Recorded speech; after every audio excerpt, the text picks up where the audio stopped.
Are you ready? Ready. Well, Chris, go ahead and go live. This meeting is being recorded.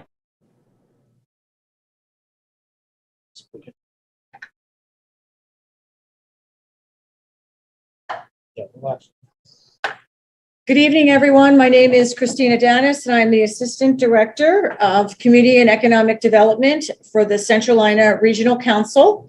And Central Lina Regional Council serves as the administrator for the Union County Community Development Block Grant Entitlement Program. And this evening, we're conducting a public hearing in Union County on the first floor. And it is with regard to the Consolidated Plan Substantial Amendment from the 2021-2025 plan, and associated with that, the 2021 Annual Action Plan Substantial Amendment, which is the first amendment to that plan, the 2020 Annual Action Plan Amendment, a first amendment to that plan, the 2018 Annual Action Plan Amendment, number 4 to that plan, and the 2021-2025 Citizen Participation Plan Amendment. That's the first amendment to that plan. Tonight, I am here in Union County with Clayton Boyner from Union County. Clayton, if you'd like to introduce yourself. Yes, I'm Clayton Boyner. I'm Director of Strategy and Innovation for Union County, oversee the Union County Community Development Block Grant from the county.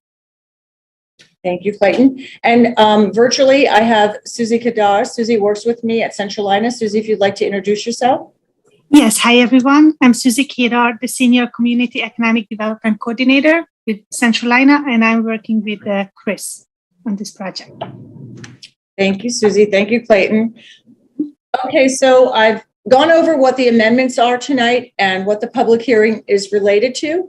And I'm going to take you through a little bit more details about what those amendments are and how they are related to the program and the Union County entitlement communities.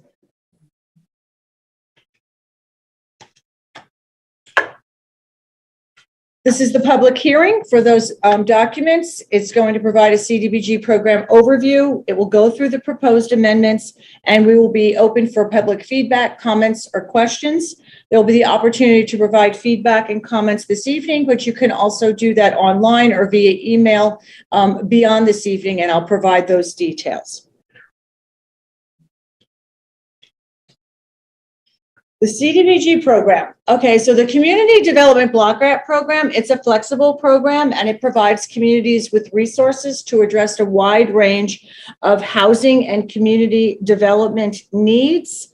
It is through the Housing and Urban Development Program, and it is appropriated by Congress with funding.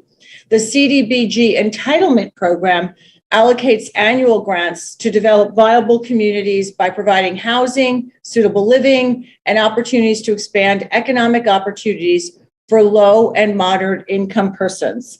And it's important to understand that this is in a federal appropriation to CDBG entitlement communities that happens every year.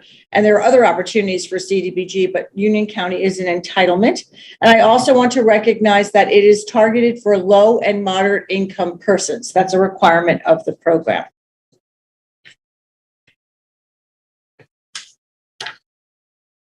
So as I mentioned, CDBG Community Development Block Grant, the funds come from HUD, the U.S. Department of Housing and Urban Development, and they flow through annually to Union County as an entitlement community. And the difference here is an entitlement community has been approved by HUD due to certain population conditions to receive the funds directly each year based on the appropriation from Congress and a formula. Union County then administers those funds, in this case with the support of the Central Lina Regional Council, as well as its own staff, with Clayton leading.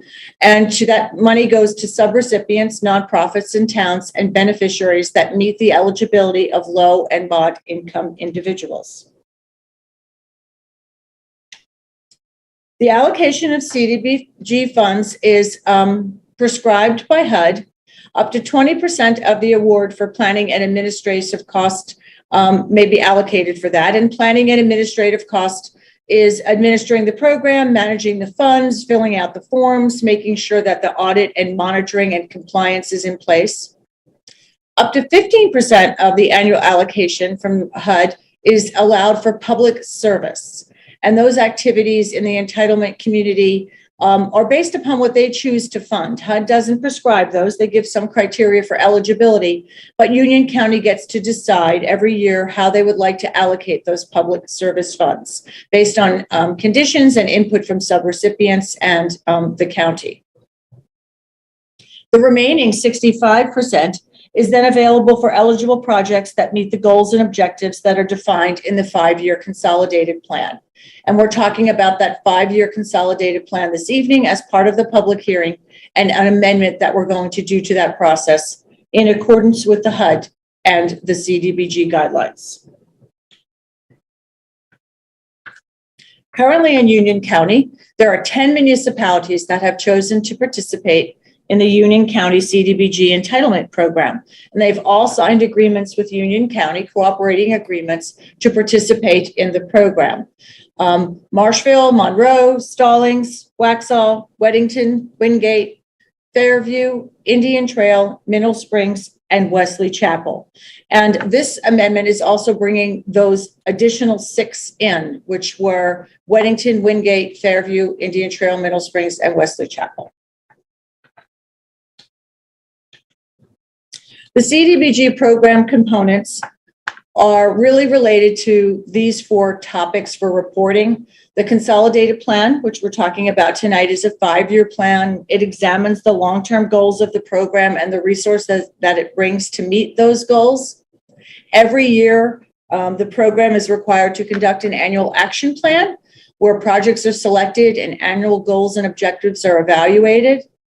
And then the county works to implement those programs through project implementation throughout the year, and it reviews for reimbursement. This is a reimbursement grant program upon a subrecipient agreement, a project that's been approved.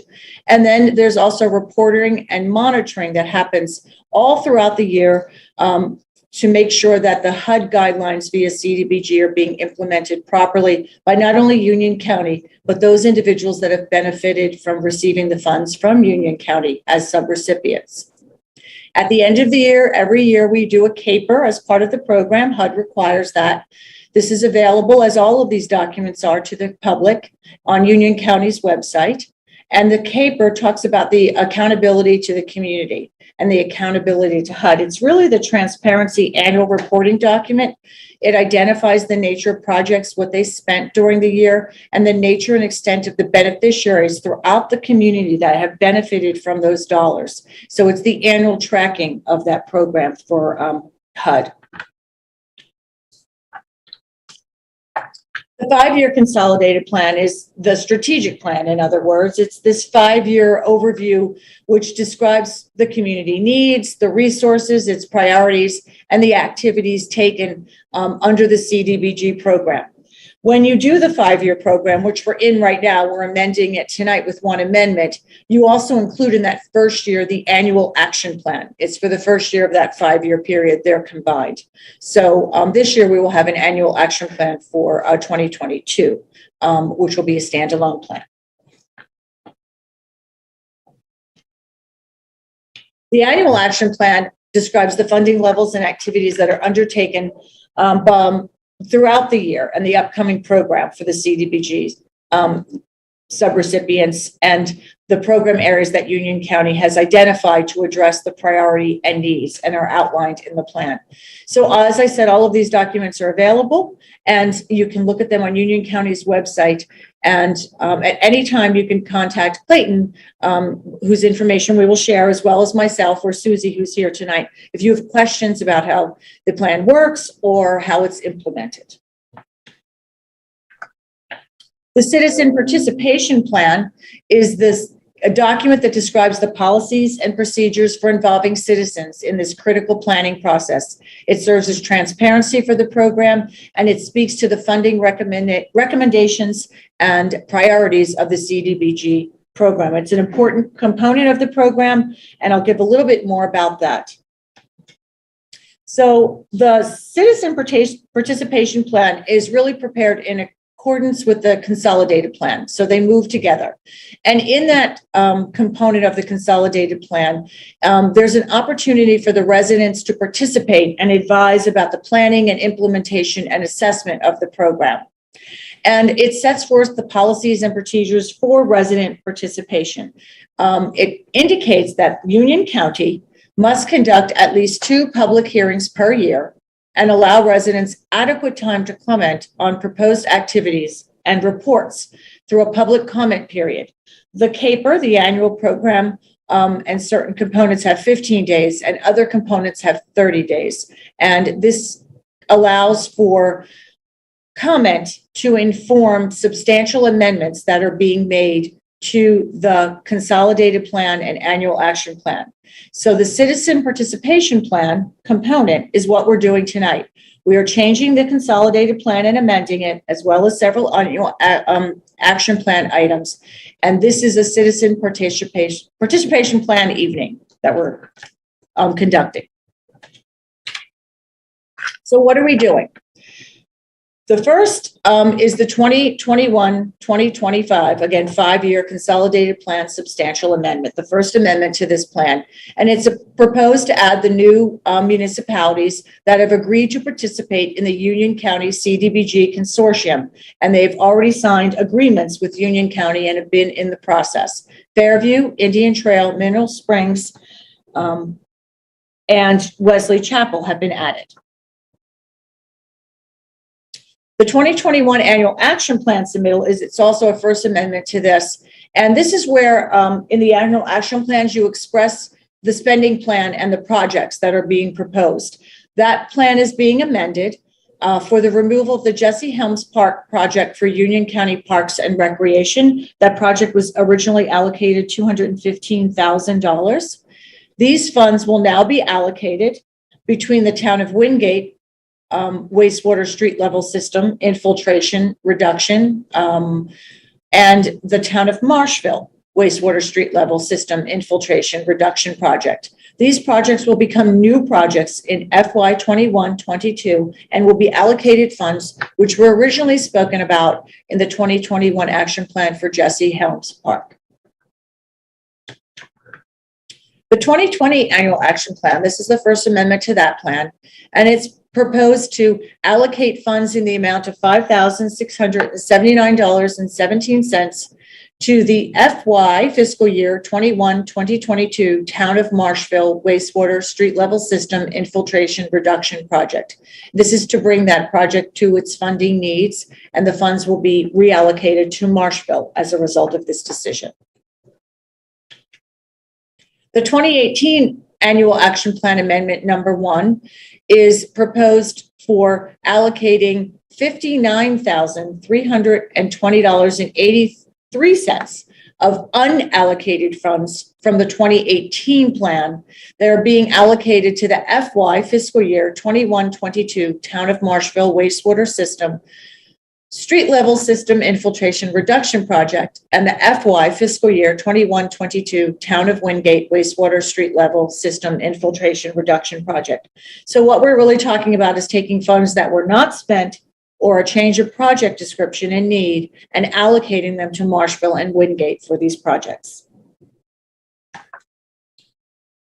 The 2021-2025 Citizen Participation Plan, this is the first amendment to that plan, proposes that there be a change that allows the use of CDBG funds for existing projects to be changed from a 20% to a 50% increase or decrease in the total project budget.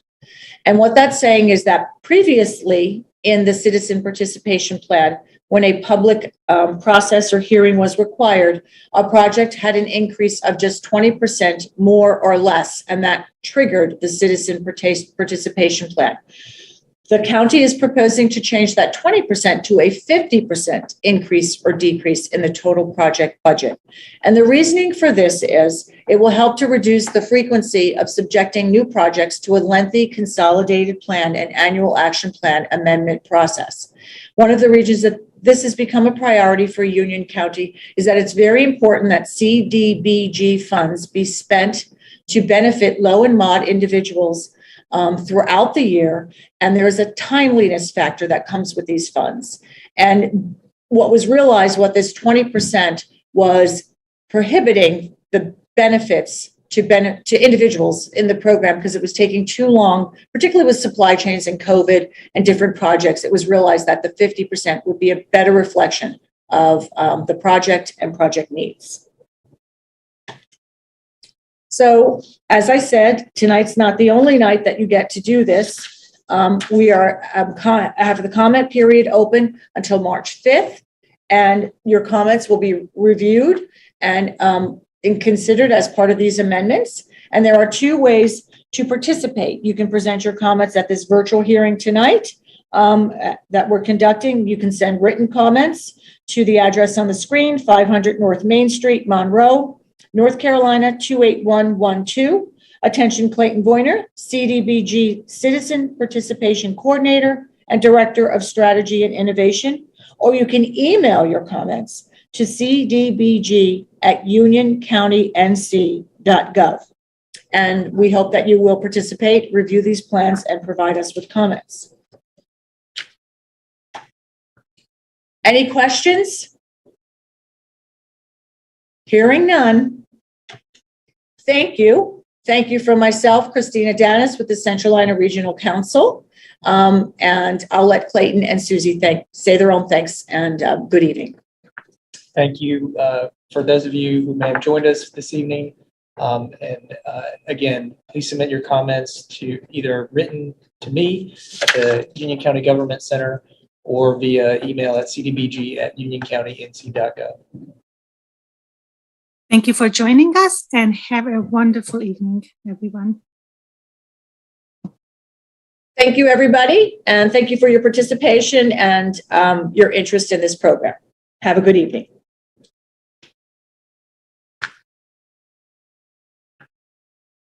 The recording has stopped.